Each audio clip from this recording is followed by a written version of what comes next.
பர்திமேயு சுவிசேஷ ஊழியங்கள் வழங்கும் நற்செய்தி நேரம். தேவ செய்தி பாஸ்டர் ஆர். அகஸ்டின். இந்த நாளில் உங்களோடு நான் பேசி வருகிறேன். ஆண்டவரை அறிந்திருக்கிற நீங்களும் சரி, நானும் சரி, நாம் எதை செய்தாலும் கர்த்தருடைய நாமம் மகிமைப்படுகிறதா? ஐயா, கர்த்தருடைய நாமம் தூஷிக்கப்படுகிறதா? கொஞ்சம் ஆராய்ஞ்சு பாருங்களேன். கர்த்தருடைய நாமம் கனப்படுத்தப்படுகிறதா, கனவீனப்படுத்தப்படுகிறதா? ஏன்னா ஆண்டவர் சொல்லியிருக்கார் 1 சாமுவேல் 2:30, என்னை கனம் பண்ணுகிறவனை நான் கனம் பண்ணுவேன், என்னை அசட்டை பண்ணுகிறவனை நான் கனவீனம் பண்ணுவேன். அவர் பண்ணுறது ஒரு பக்கம், ஆனால் நம்முடைய செயல் நமக்கு தெரியும்ல. இன்னைக்கு ஆட்டாவது போய் எப்பா நெருப்பு கிடக்கு உள்ள குதினா குதிப்போமா? இல்லை கிணறு இருக்கு அப்படியே உள்ள குதிச்சு பாரு அப்படின்னா குதிப்போமா? அது எப்படி ஆழம் இல்லாமல் எப்படி தெரியாமல் போகிறதுமோ? எனக்கு கண்பாருளே, நாம் செய்கிற செயல் எப்படிப்பட்டது? தேவனுடைய நாமத்துக்கு மகிமை சேர்க்கிறதா அல்லது தேவனுடைய நாமத்தை தூஷிக்கிறதா? ஆராய்ந்து பார்த்து கொண்டு வருகிறோம். உங்களுடைய வேதாகமத்தை தயவு செய்து திருப்பிக் கொள்ளலாம், எங்கே இருந்தாலும் சரி. லூக்கா எழுதின சுவிசேஷம் 18ஆம் அதிகாரம் 42ஆம் 43ஆம் வசனத்தை அப்படி எல்லாரும் எடுக்கிற வரைக்கும் சேர்ந்து பாடுமா? சர்வலோகாதிப நமஸ்காரம், சர்வ சிருஷ்டிகனே நமஸ்காரம், சர்வலோகாதிப நமஸ்காரம், சர்வ சிருஷ்டிகனே நமஸ்காரம், தரை கண்டல் உயிர்வான் சகலமும் படைத்து தயவர பிதாவே நமஸ்காரம், தரை கண்டல் உயிர்வான் சகலமும் படைத்து தயவர பிதாவே நமஸ்காரம், சர்வலோகா திவ நமஸ்காரம், சர்வ சிருஷ்டிகனே நமஸ்காரம், தரை கண்டல் உயிர்வான் சகலமும் படைத்த பிதாவே நமஸ்காரம், தரை கடல்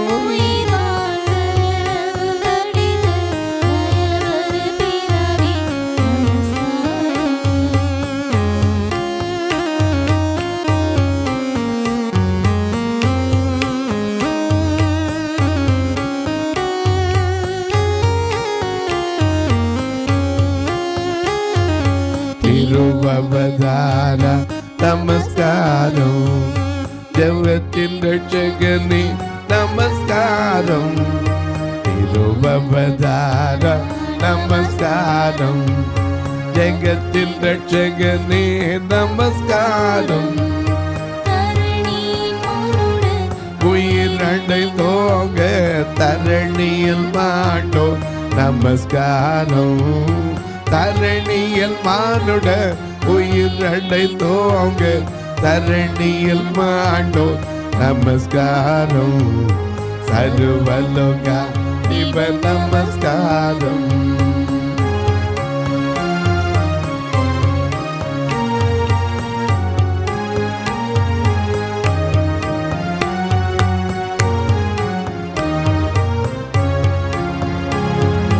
பரிசுத்த ஆவியே நமஸ்காரம், பரம சத்குருவே நமஸ்காரம், பரிசுத்த ஆவி நமஸ்காரம், பரம சத்குருவே நமஸ்காரம்,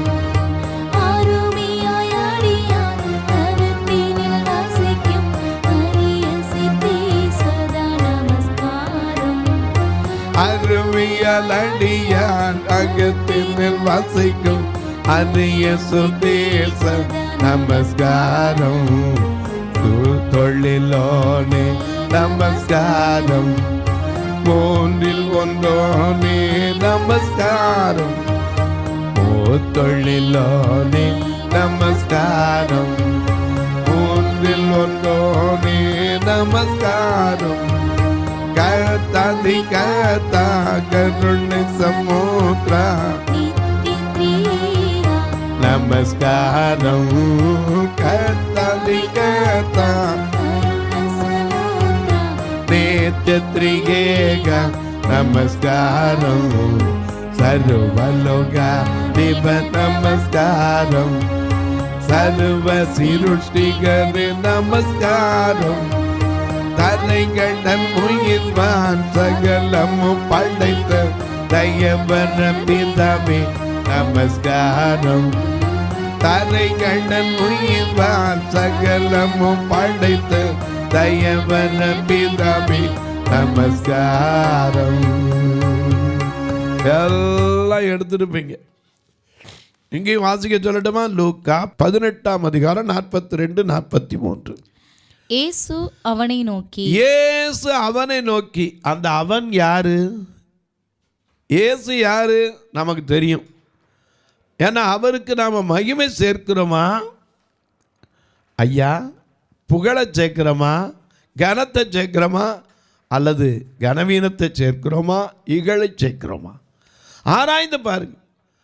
அதனால தான் இங்கே பவுல் சொல்றாரு, எதை செய்தாலும் தேவனுடைய சபைக்கும் இடரல் நம்மளால் என்ன செய்யக்கூடாது, வந்துடவே கூடாது. ஏன்னா வேதம் சொல்லுது, இடரல் உண்டாக்குதல் கூடாத காரியம் அது எவனால் உண்டாகுதோ அவனுக்கு ஐயோ மறந்துடக்கூடாது. இங்கே பார்க்கிறோம், நம்முடைய செய்கை தேவனை மகிமைப்படுத்துகிறதா இருக்கிறதா? இன்னைக்கு பாருங்க, அநேக குடும்பங்களை சொல்லுவாங்க, பிள்ளைகிட்ட சொல்றதை பார்த்துருக்கேன், அடே அப்பா பேரை கெடுத்துறாதடா சொல்லுவாங்களா இல்லையா? அம்மா பேரை என்ன செய்யாத, கெடுத்துறாத. நமக்குன்னு இந்த ஊருக்குள்ள என்ன இருக்கு, ஒரு மரியாதை இருக்கு, அதை கெடுத்துறாது. அநேக நேரங்களில் பாருங்க, பெற்றோருடைய பிள்ளைகளை, அதாவது பெற்றோருக்கு பிள்ளைகள் நற்பெயரை பெற வைக்கிறார்களா? ஏன்னா நம்ம நாட்டில் சொல்லுவான், இவன் தந்தை எவனை பெற என்ன தவம் செய்திருக்கணும், இவன் தந்தை என்னோற்றான் கொல் அப்படின்னா வள்ளுவன் சொன்னார். ஆனால் நம்ம புரிஞ்சுக்கணும்னா, இவனை பெறதுக்கு இவன் அப்பாலாம் என்ன தவம் பண்ணாரோன்னு சொல்லணும். போய் இந்த பிள்ளை பெற்றிருக்கானே அப்படின்னு சொல்லதும் இருக்குது. எனக்கு கண்பார்களே, நம்முடைய வாழ்க்கையில் பெற்ற தாய்க்கு தகப்பனுக்கும் ஒரு அவகீர்த்தி வரவிடுவோமா? வரவிட மாட்டோம். யாராவது ஒருத்தர் அப்பாவை பற்றி மட்டும் ஒரு வார்த்தை சொல்லிட்டா என்ன சுருன்னு ஏறுதில்ல. அப்போ பரம தகப்பன் இயேசு. அப்போ அவருக்கு நம்மால அவகீர்த்தி வருதா, கீர்த்தி வருதா? எனக்கு அன்பானுள்ளே, முடிந்த மட்டும் நான் சொல்லுவேன், as much as possible you will try to give some glory to God. ஆண்டவருக்கு மகிமையாக என்ன செய்யணும், வாழணும். நமக்கு கிடைக்கிற ஒரு காரியத்தில் எதை செஞ்சாலும், இவன் பிச்சை எடுத்துக்கிட்டு இருந்தவன் யாரு, பர்திமேயு. பிச்சை எடுத்துக்கிட்டு இருந்த ஆளு யாரோ ஒருத்தர் சொல்லிட்டாங்க, யாருன்னு அங்கே எழுதப்படலை. ஏன்னா ரோமர் 10:17 சொல்லுகிறது, விசுவாசம் கேள்வியினாலே வரும், கேள்வி தேவனுடைய வசனத்தினால வரும். இன்னைக்கு நீங்கள் எத்தனை பேர் உங்களுக்கு சொல்லுவீங்க, ஐயோ நான் எங்கெங்கோ போனேன், அந்த அக்கா சொன்னாங்க, அந்த அம்மா சொன்னாங்க, இந்த மருந்தை யூஸ் பண்ணேன், எனக்கு ஒன்றுமே இல்லைங்க. சில நேரங்களில் பார்த்தீங்கன்னா ஒருத்தருக்கு ஒருத்தர் பேசிக்கிறப்போ கூட நம்ம சொல்லுவோம், இந்த பார்வையற்றவனுக்கு யார் சொன்னால் தெரியாது, எவர் சொன்னால் தெரியாது. விசுவாசத்தில் கேள்விப்பட்டான். என்ன கேள்விப்பட்டான்? இயேசு வருகிறார், இயேசு வருகிறார், அவ்வளோதான். இந்த பாதை வழியாக போகிறார். உடனே அவனுக்கு தெரிஞ்சிச்சு, என் வாழ்க்கையை மாற்றுவதற்கு அவர் ஒருத்தரால் தான் முடியும், என் நிலையை மாற்றுவதற்கு அவர் ஒருத்தரால் தான் முடியும். நான் இப்படியே ரோட்டில் உட்கார்ந்துருக்கிற நிலை மாறணும்னா என்னை தேடி ஒருத்தர் வந்திருக்காரு, இந்த தருணத்தை விட்டுறவே கூடாதுன்னு சொல்லி அவன் கூப்பிட்டான். ஏன்னா நம்ம பாடுறோம் இல்லையா, கூப்பிடும் யாவருக்கும் ஐயா அருகில் இருப்பவரே. கூப்பிடும் யாவருக்கும் ஐயா அருகில் இருப்பவரே. உண்மையா கூப்பிடும் குரல் தன்னை கேட்டு விடுதலை தருபவர். உண்மையா கூப்பிடும் குரல் தன்னை கேட்டு விடுதலை தருபவர். இயேசு ராஜா ஸ்தோத்திரம். இயேசு ராஜா ஸ்தோத்திரம். ஸ்தோத்திரமே ஸ்தோத்திரமே உயிருள்ள நாளெல்லாமே. ஐயா ஸ்தோத்திரமே ஸ்தோத்திரமே உயிருள்ள நாளெல்லாமே.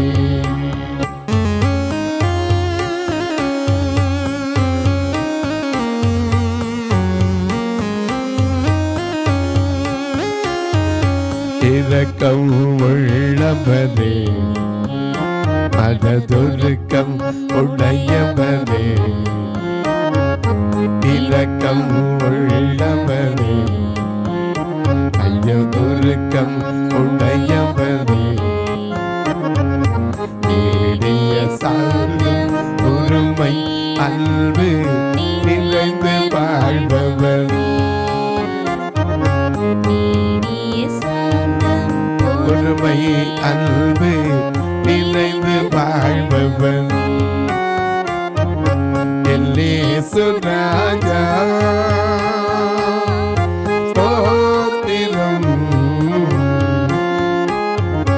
இயேசு ராஜா ஸ்தோத்திரம். ஸ்தோத்திரமே ஸ்தோத்திரம் உயிருள்ள நாளெல்லாமே. ஐயா ஸ்தோத்திரமே ஸ்தோத்திரமே உயிருள்ள நாளெல்லாமே.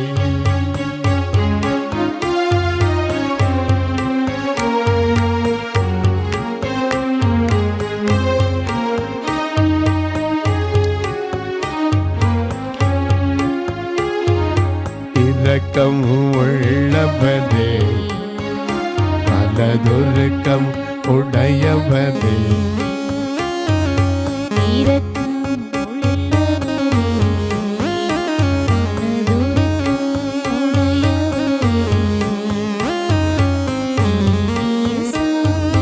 பொறுமை அன்பு நிறைந்து வாழ்பவர்.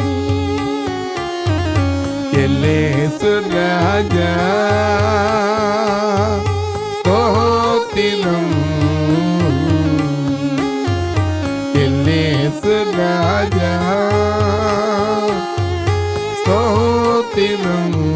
ஸ்தோத்திரம் ஸ்தோத்திரமே உயிருள்ள நாளெல்லாம்.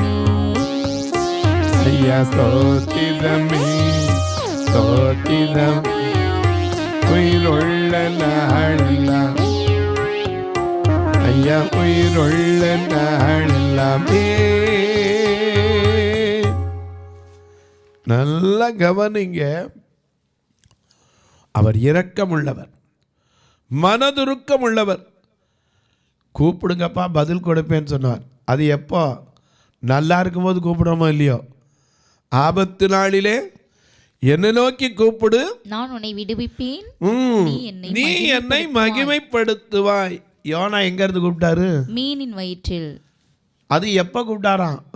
யோனா 2:7 வாசிக்கிறோம். என் ஆத்துமா என்னில் தோய்ந்து போகையில். அந்த வார்த்தை அப்படி வாசிங்க. 2ஆம் அதிகாரம் 7ஆம் வசனத்தை பாருங்க. என் ஆத்துமா என்னில் தோய்ந்து போகையில் நான் கர்த்தரை நினைத்தேன். எப்ப ஆண்டவர் நினைக்கிறோம்? என் ஆத்துமா என்னில் தோய்ந்து போகையில். ஆமா, நல்லா இருக்கும்போது நினைக்கிறது ரொம்ப கம்மி. எப்போ சோர்வு வருதோ அப்பந்தான் என்ன செய்வோம், நினைப்போம். ஆனால் அவர் சொல்றார், அப்படியும் கூட என்னை கூப்பிடுப்பா,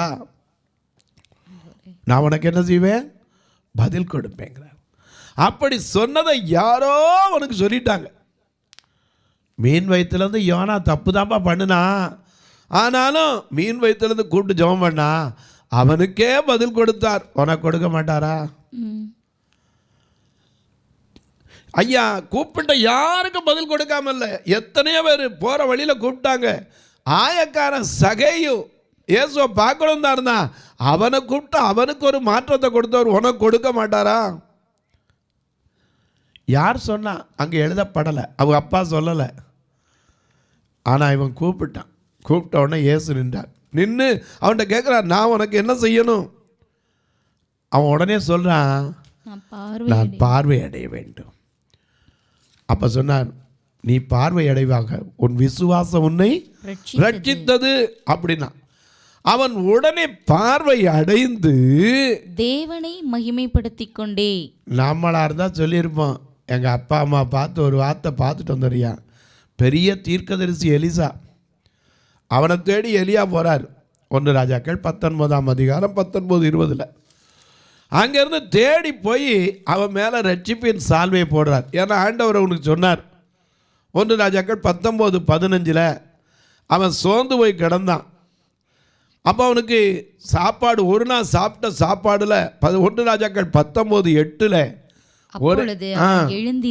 எழுந்திருந்து புசித்து குடித்து அந்த போஜனத்தின் பலத்தினாலே 40 நாள் இரவு பகலும் நடந்து என்ன செய்ய ஒரே பர்வதம் மட்டும் வந்தான்.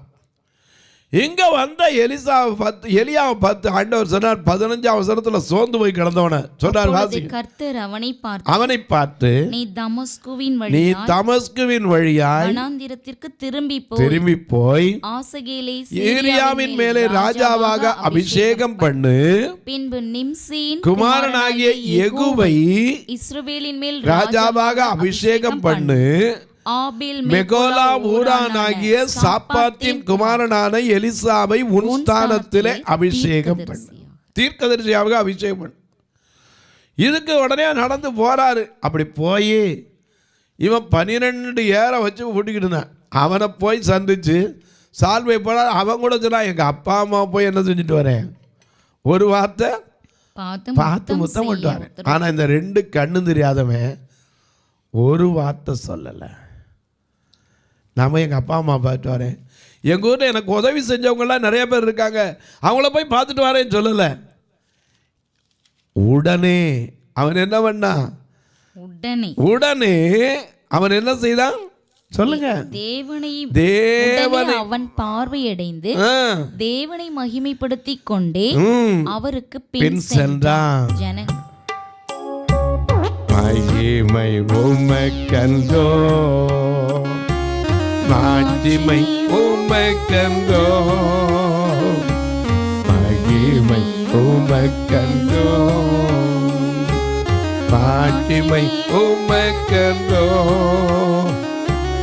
உதய புகழும் ஸ்தோத்திரமும் தூயவர் உமக்கந்தோ, துதியும் புகழும் ஸ்தோத்திரமும் தூயவர் உமக்கந்தோ. ஆராதனை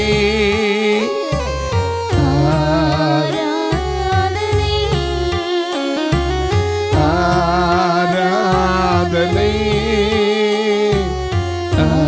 ஆராதனை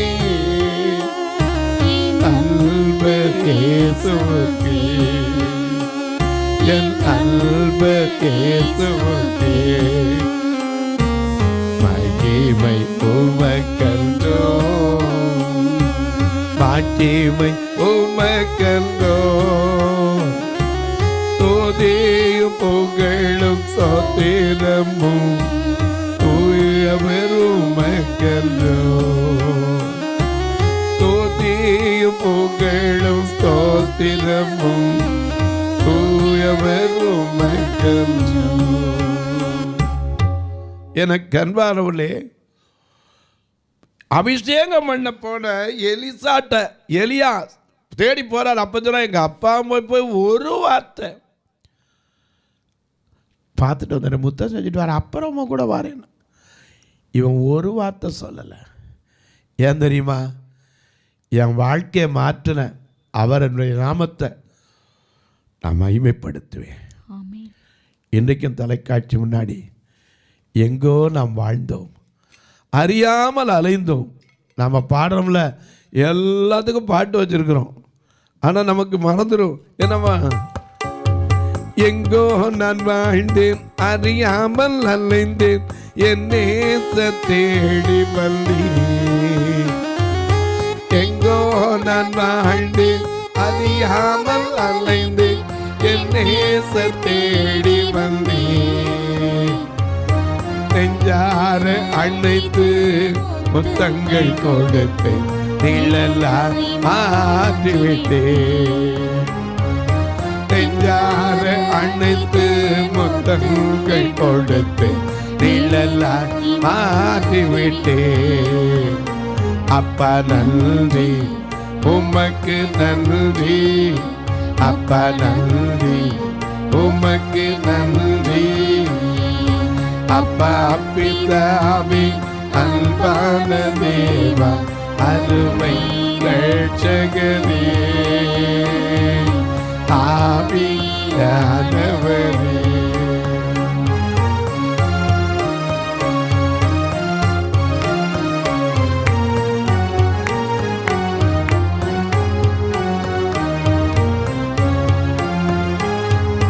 உளையான சேற்றில் வாழ்ந்த என்னை, உளையான சேற்றில் வாழ்ந்த என்னை தூக்கி எடுத்தீரே.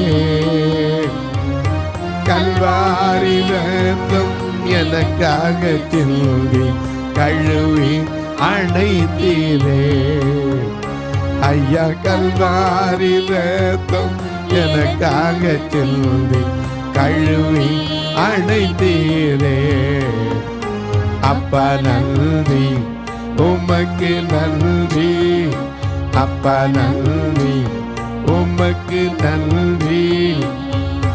அப்பா பிதாவே, அன்பான தேவா,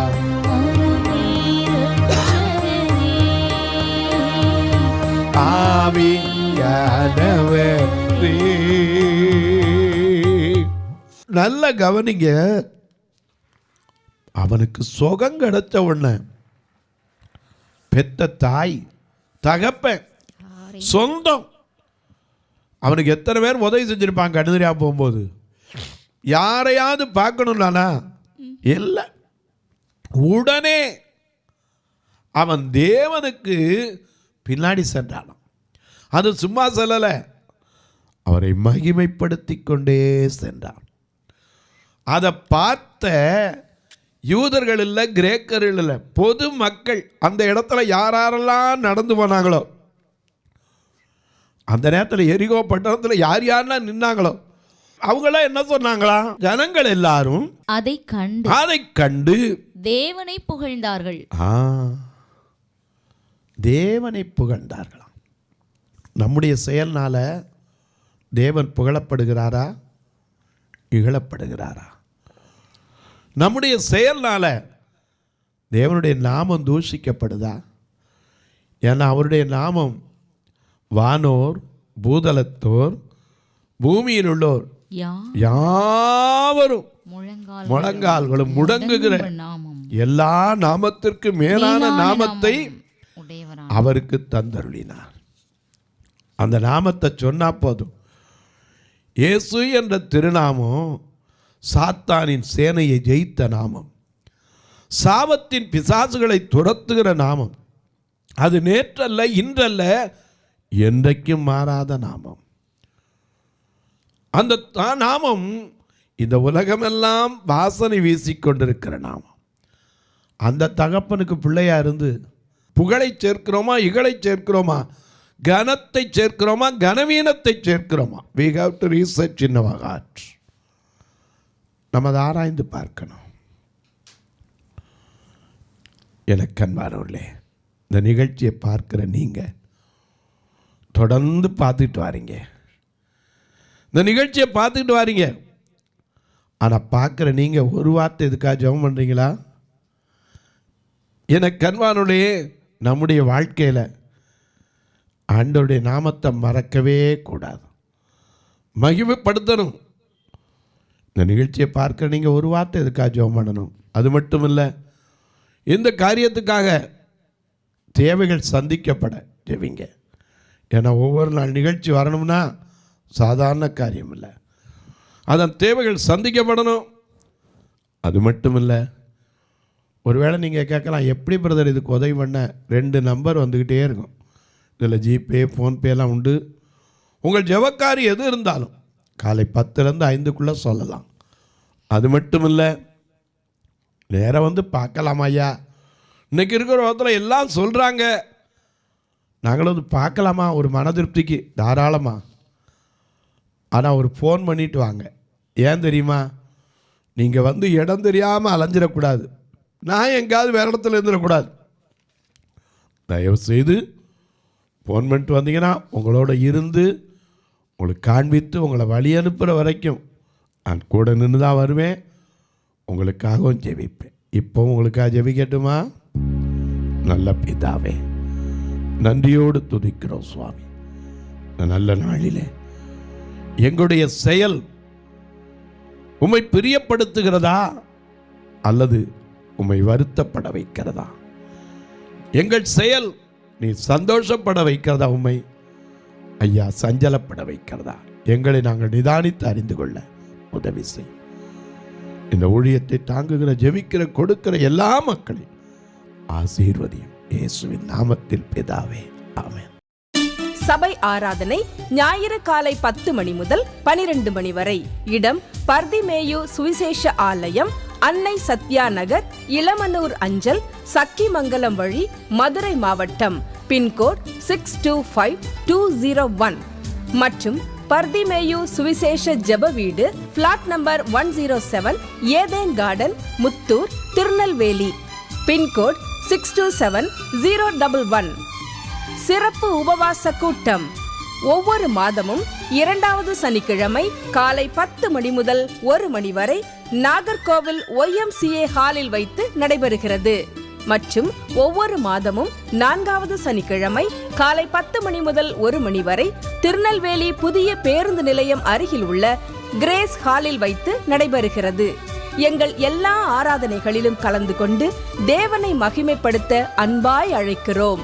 உங்கள் உதாரத்துவமான காணிக்கைகளினால் இவ்வூழியத்தை தாங்க விரும்பினால் R. Augustine, account number 5021364331, IFSC code IDIB 000B066, Indian bank, BP Kulam, Madurai.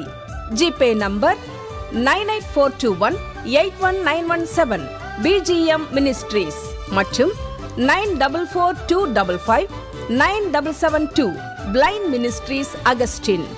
உங்கள் தொடர்புக்கு பாஸ்டர் R. அகஸ்டின், பர்திமேயு சுவிசேஷ ஊழியங்கள், நாகமலை, புதுக்கோட்டை, மதுரை 625019. தொலைபேசி எண்கள் 9842181917 மற்றும் 9442559772. கர்த்தர் தாமே உங்களை ஆசீர்வதிப்பாராக.